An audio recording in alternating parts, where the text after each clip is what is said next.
अब पाकिस्तान का तो आप छोड़ ही दीजिए, क्योंकि वहाँ ना समझने की आशा है ना हमारे यहाँ। अब मैं क्या कहूँ आपको। इतनी पढ़ाई के बाद आपको क्या लगता है कि दुनिया के सबसे बड़े डिप्लोमेट कौन थे? मैं कहूँगा सबसे बड़े डिप्लोमेट एक श्री कृष्ण थे, एक हनुमान जी थे।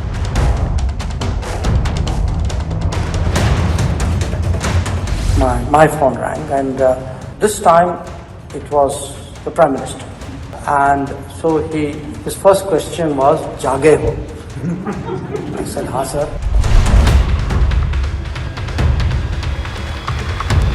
उनका कोई G20 से लेना देना नहीं। I will also say उनका कोई श्रीनगर से भी लेना देना नहीं।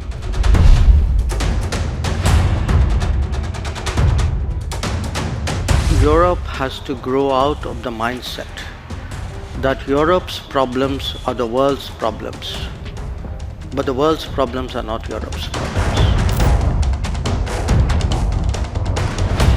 दुनिया में पाकिस्तान जलील हो रहा है। जो बिलावल भुट्टो हिंदुस्तान गया है, जिस तरह का वहां रवैया हिंदुस्तान के फॉरेन मिनिस्टर का था, हम सब के लिए शर्मिंदगी का बायस है।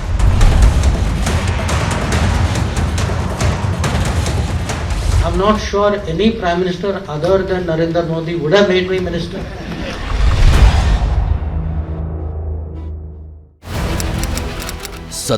फरवरी, म्यूनिख, जर्मनी। Hello everyone. आलीशान बायरशर होटल में सुरक्षा नीति से जुड़ी दुनिया की सबसे बड़ी वार्ता का मंच तैयार था। Minister of Foreign Affairs of Germany. पहले जर्मनी की विदेश मंत्री एनालेना बेरबॉक आईं। Antony Blinken, Secretary of State. फिर अमेरिका के विदेश मंत्री एंटनी ब्लिंकन पधारे। Nice to have you. Subramanian Jaishankar, Minister. और अंत में आए भारत के विदेश मंत्री एस जयशंकर। तीन अलग अलग महाद्वीप की ताकतें एक मंच पर थीं। सवाल पूछ रही थीं ब्रिटिश अखबार फाइनेंशियल टाइम्स की एडिटर रूला खलाफ। इसराइल हमास से लेकर यूक्रेन की जंग से जुड़े कई कठिन सवाल दागे गए। रूला खलाफ ने जयशंकर से विदेश नीति से जुड़ा एक बड़ा सवाल पूछा। So you can pick and choose alliances, but you can also pick and choose topics. On Russia, for example, you still buy Russian oil.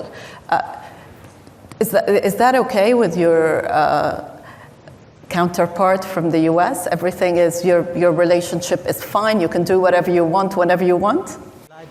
सवाल पेचीदा था, गंभीर भी।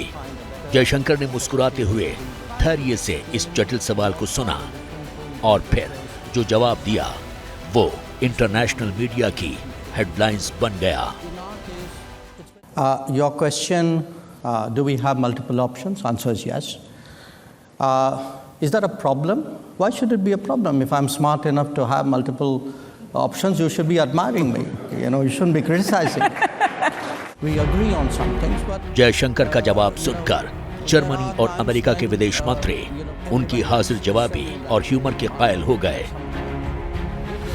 रूला खलाफ भी भारत के विदेश मंत्री को सुनकर दंग थी। यूरोप के मंच से अमेरिका के सामने जयशंकर ने यह क्लियर कर दिया कि भारत अपनी विदेश नीति का फैसला किसी के दबाव में आके नहीं करेगा। दोस्ती अमेरिका से भी होगी, दोस्ती रूस से भी होगी, लेकिन क्लैश की स्थिति में फैसला वही लिया जाएगा जो भारत के हित में होगा। इसी म्यूनिख सुरक्षा सम्मेलन में एक बड़ा फेस ऑफ हो गया। चीन के विदेश मंत्री वांग यी और जयशंकर के बीच कुछ सेकंड्स की बात हुई। जुलाई 2023 के बाद पहली बार ये दोनों मिल रहे थे। जयशंकर की आक्रामक बॉडी लैंग्वेज देखने लायक थी। इंटरनेशनल मीडिया के कैमरे इस पल को कैप्चर करने की होड़ में लग गए। म्यूनिख में भारत की विदेश नीति का डंका बज रहा था और तालियों के जरिए इंटरनेशनल ऑडियंस जयशंकर को बधाई दे रही थी। मुहर नरेंद्र मोदी की फॉरेन पॉलिसी पर थी, जिसे मौन होकर स्वीकार रहे थे विदेश मंत्री। लेकिन जानते हैं, अगर नरेंद्र मोदी न होते तो जयशंकर आज भारत के विदेश मंत्री नहीं होते, और ये बात खुद जयशंकर ने ही कही है। For me to become foreign secretary was frankly for me the limit of my ambition. I had never even dreamt of becoming a minister. I'm not sure any prime minister other than Narendra Modi would have made me minister. आखिर एक शानदार IFS Bharat का विदेश मंत्री कैसे बन गया? विदेश सेवा से शुरू यात्रा को नरेंद्र मोदी ने राजनीति की मंजिल क्यों दिखाई? जयशंकर के पिता का इंदिरा गांधी कनेक्शन क्या है? वो कौन सी मुलाकात थी जब नरेंद्र मोदी ने सोच लिया था कि भारत का विदेश मंत्री जयशंकर जैसा होना चाहिए?